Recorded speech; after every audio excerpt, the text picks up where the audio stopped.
इस दुनिया में हमारा भारत हो या बाहर की कोई कंट्री, हर जगह क्राइम तो है। पर इस बार क्राइम के स्टडी करते हुए मैं इस दुनिया को बहुत अलग ही नज़र से, या कह सकते हो कि एकदम घटिया नज़र से देखने लगा। क्योंकि जो आज मैं आपको दिखाने वाला हूँ और बताने वाला हूँ, उस पर आप सोचने पर मजबूर हो जाओगे। ये केस आपको रिश्ते और रिलीजन को देखने का नज़रिया ज़रूर बदल देगा। 21 अगस्त 2017 यूएसए के मिशिगन स्टेट के इस घर में ये 3 लोग रहते थे, मोहम्मद अल्तंतावी, नादा और आया। मोहम्मद और आया दोनों नादा के बच्चे थे। अपनी वाइफ नादा से डिवोर्स की वजह से उसके पति डॉक्टर बेजल उनसे अलग रहते थे। सुबह के करीब 7 बजे नादा की बॉडी घर की दूसरी फ्लोर से नीचे गिरती है। नीचे उसकी बॉडी पड़ी थी और पहली नज़र में ये सब एक हादसे जैसा लग रहा था। पुलिस को लगा कि ये औरत शायद सुबह की सफाई करते करते खिड़की से नीचे गिर गई। लेकिन कुछ ही देर बाद इस कहानी में एक ऐसा ट्विस्ट आया जिसने पूरे मामले को बदल के रख दिया। अब पुलिस को शक होने लगा कि ये कोई एक्सीडेंट नहीं है।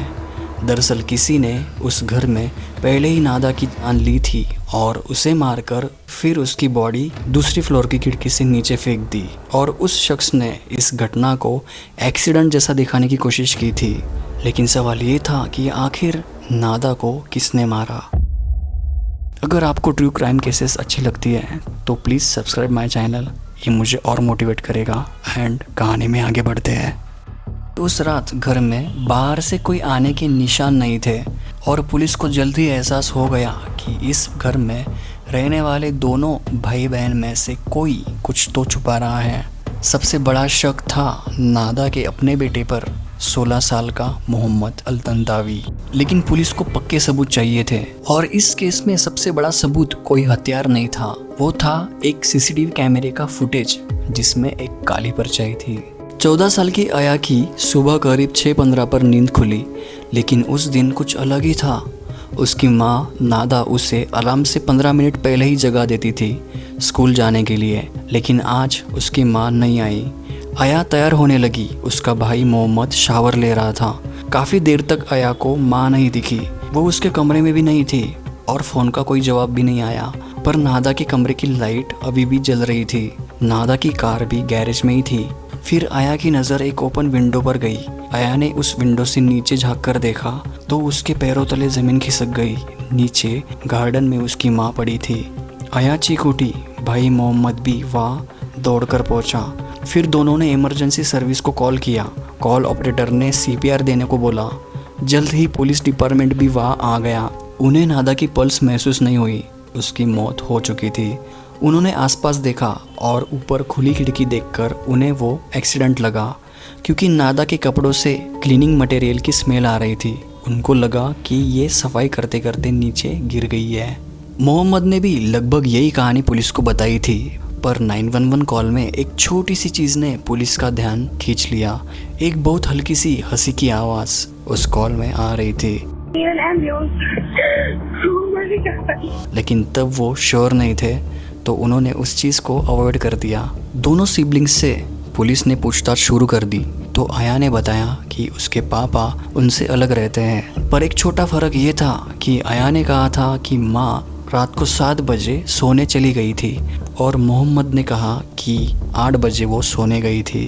तो ये 1 घंटे का फ़र्क क्यों था, और यही पुलिस को डाउटफुल लगा। पूछताछ के बाद कहानी बदलनी शुरू हुई। पैरामेडिक्स ने एक वहाँ बड़ा ऑब्जर्वेशन किया कि कोई दूसरे फ्लोर से गिरे तो बॉडी एक फिजिकल ट्रॉमा में दिखाई देने लगती है। लेकिन नादा के शरीर पर कोई चोट के निशान नहीं थे, आसपास कोई खून नहीं था। और फॉरेंसिक रिपोर्ट में भी आया कि नादा की मौत पहले ही दम घुटने की वजह से हो चुकी थी, फिर उसे नीचे फेंक दिया गया। नादा के पति बेजल ने बताया कि वो काफ़ी समय से उस प्रॉपर्टी में नहीं थे, बाहर अलग रहते थे और वहाँ के सीसीटीवी कैमरास भी 2 साल से बंद थे। पर वो झूठ था और सीसीटीवी के कुछ फुटेजेस पुलिस ने वहाँ से निकाले। पुलिस ने फुटेजेस में देखा कि नादा की बॉडी विंडो से बाहर गिरी थी। शुरुआत में फुटेज नॉर्मल लगा, पर इन्वेस्टिगेटर्स ने रूम के अंदर पड़ने वाली शैडो को ध्यान से देखा। उन्हें दिखाई दिया कि नादा उस खिड़की वाले कैमरे में अकेले नहीं थी। सुबह करीब 5:55 को नादा के साथ एक और फिगर था। वो एक मेल शैडो थी और वो मेल फिगर नादा की बॉडी को उठाने के लिए ट्राई कर रही थी। कुछ ही देर बाद नादा की बॉडी वहाँ से नीचे गिर गई। फोर्सफुली अंदर जाने का कोई निशान नहीं था। तो एक बात तो कंफर्म थी कि वो उसी घर का एक सदस्य था और वो मेन सस्पेक्ट बना मोहम्मद अल-तंतावी, नादा का खुद का बेटा।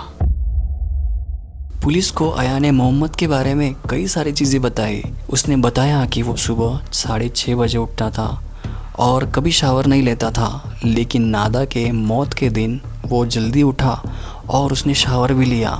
जब उन दोनों को पता चला कि नादा नीचे गिरी है तो उसकी रिएक्शन काफ़ी स्लो थी। उस स्पेयर रूम की खिड़की की सफाई कभी नहीं होती थी। ये सभी बातें डिटेक्टिव्स को कुछ अजीब लगी। उसने बताया कि उसकी मॉम नादा से मोहम्मद का कई बार झगड़ा भी होता था। वो गिरने के बाद सीपीआर देते टाइम भी ठीक से नहीं दे रहा था। उसमें कोई सीरियसनेस दिख नहीं रही थी। पुलिस ने वो 911 कॉल भी दोबारा सुना। उसमें भी एक थोड़ी अजीब सी लाफ्टर जैसी आवाज़ आ रही थी। मोहम्मद का बयान लेने पर उसने कई बार अपनी बात बदली। वो एक बयान पर कभी टिका नहीं रहा। 5 साल बाद 2022 में जज ने मोहम्मद को दोषी पाया और उसे 30 से 65 साल की सज़ा सुनाई। जैसे कि मैंने शुरू में बताया था अबाउट रिलीजन कि आप उसके बारे में भी सोचने पर मजबूर हो जाओगे। पर क्यों? ऐसा क्या हुआ था? एक्चुअली नादा और बेजल की शादी सीरिया में हुई थी और वो यूएस में शिफ्ट हुए थे। यूएस में रहते नादा ने वहाँ की लाइफस्टाइल अडॉप्ट कर ली थी। उसने हिजाब पहनना छोड़ दिया था। वो मॉडर्न रहना पसंद करती थी और ये सब मोहम्मद को अच्छा नहीं लगता था। मोहम्मद अपने पिता बेजल की तरह ही बहुत धार्मिक ख्यालों का था, इसलिए उसने ये खतरनाक कदम उठाया। कमेंट में इसके बारे में आप क्या सोचते हो एंड डू सब्सक्राइब। मिलते हैं अगली केस में।